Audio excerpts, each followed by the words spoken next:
Hi friends, இன்னைக்கு நம்ம பார்க்க போற ரெசிபி முந்திரி கேக். ஸ்மூத்தா பெர்ஃபெக்ட்டான டெக்ஸ்சர்ல முந்திரி கேக் எப்படி பண்றதுன்னு ஸ்டெப் பை ஸ்டெப் இந்த வீடியோல நம்ம பார்க்கலாம். இதுக்கு 200 கிராம் அளவுக்கு முந்திரி பருப்பு எடுத்துர்க்கேன். இதுல அங்கங்க பிரவுன் கலர்ல இருந்துச்சுனா அதை ஒரு கத்தி வச்சு ரிமூவ் பண்ணிட்டு ரெண்டு ரெண்டா உடைச்சுக்கோங்க. உடைச்சிட்டு அரைச்சாதான் ஆயில் ரிலீஸ் ஆகாம நல்லா ஸ்மூத்தா பவுடரா வரும். உடைச்சிட்டு மறுபடியும் செக் பண்ணி பாருங்க. இந்த மாதிரி பிரவுன் கலர்ல இருந்துச்சுனா அதை ரிமூவ் பண்ணிட்டு ஒரு மிக்சர் ஜார்ல போட்டு நிறுத்தி அரைச்சுக்கோங்க. மிக்சர் ஜார் சூடாயிடாம அரைக்கணும். அப்பதான் ஆயில் ரிலீஸ் ஆகாம நல்ல பவுடரா வரும். இந்த மாதிரி ஒரு ஜல்லட ஹோல்ஸ் பெருசா இருக்கும்ல அதிலே நம்ம அரைச்ச பவுடரை சலிச்சுக்கலாம். நம்ம பொறுமையா அரைச்சதுனால பெரிய பெரிய பீசஸ் வந்தாலும் பிரச்சனை இல்லை. அதை மறுபடியும் அரைச்சு இன்னொரு முறை சலிச்சுக்கோங்க. இந்த மாதிரி மணலா ஒன்னோட ஒன்று ஒட்டாம ஆயில் ரிலீஸ் ஆயிடாம நல்லா பவுடரா சலிச்சு எடுத்துக்கோங்க. இது கூட ஒரு 4 டேபிள் ஸ்பூன் அளவுக்கு பால் பவுடர் ஆட் பண்ணுறேன். பால் பவுடர் வந்து ஆப்ஷனல் தான். உங்களுக்கு பிடிக்காதுன்னா பால் பவுடரை அவாய்ட் பண்ணிட்டு கூட செஞ்சுக்கலாம். இது ரெண்டையும் நல்லா கலந்துக்கோங்க.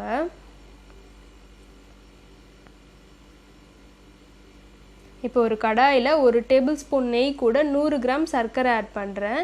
200 கிராம் முந்திரி பருப்புக்கு 100 கிராம் சர்க்கரை கரெக்டாக இருக்கும். இது கூட ஒரு 50 மில்லி அளவுக்கு தண்ணி ஆட் பண்ணி ஒரு கம்பி பதம் வர வரைக்கும் நம்ம பாகு காய்ச்சிக்கலாம்.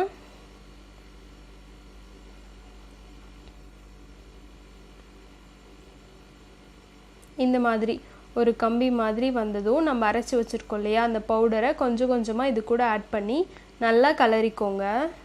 கட்டி கட்டியாக வந்துடாம அடி பிடிக்காம கலரிட்டே இருங்க.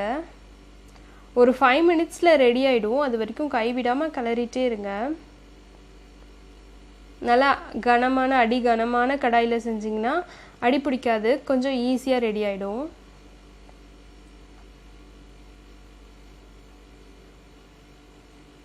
இந்த மாதிரி பேனில் ஒட்டாமல் தனியாக அப்படியே அல்வா மாதிரி முந்திரி பவுடர்லாம் நல்லா வெந்து வந்ததும் ஸ்டவ்வை ஆஃப் பண்ணிடலாம்.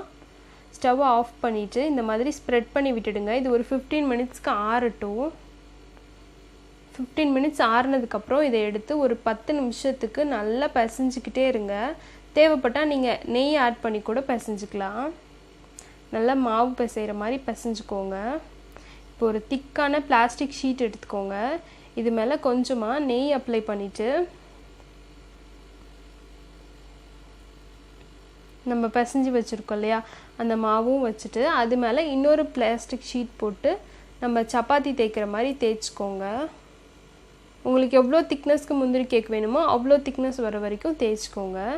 இப்போ மேலே இருக்க ஷீட்டை எடுத்துட்டு நல்லா ஷார்ப்பான ஒரு நைஃப் வச்சு உங்களுக்கு என்ன ஷேப் பிடிக்குமோ, diamond shape or square shape, என்ன ஷேப் வேணுமோ அந்த ஷேப்பில் கட் பண்ணி எடுத்துடலாம். அப்படியே கடித்த உடனே கரையிற மாதிரியான ஸ்மூத்தான முந்திரி கேக் வீட்டிலே ஈஸியாக ரெடி பண்ணிடலாம். இங்கே பாருங்கள் எவ்வளோ ஸ்மூத்தாக இருக்குன்னு. ஆக்சுவலி செஞ்சுட்டு பாதி முந்திரி கேக் நானே சாப்பிட்டுட்டேன். அவ்வளோ சூப்பராக இருந்துச்சு. கண்டிப்பாக நீங்களும் ட்ரை பண்ணி பாருங்கள். பிடிச்சிருந்தா ஆசை தோசை சேனலுக்கு சப்ஸ்கிரைப் பண்ணுங்கள். தேங்க்யூ.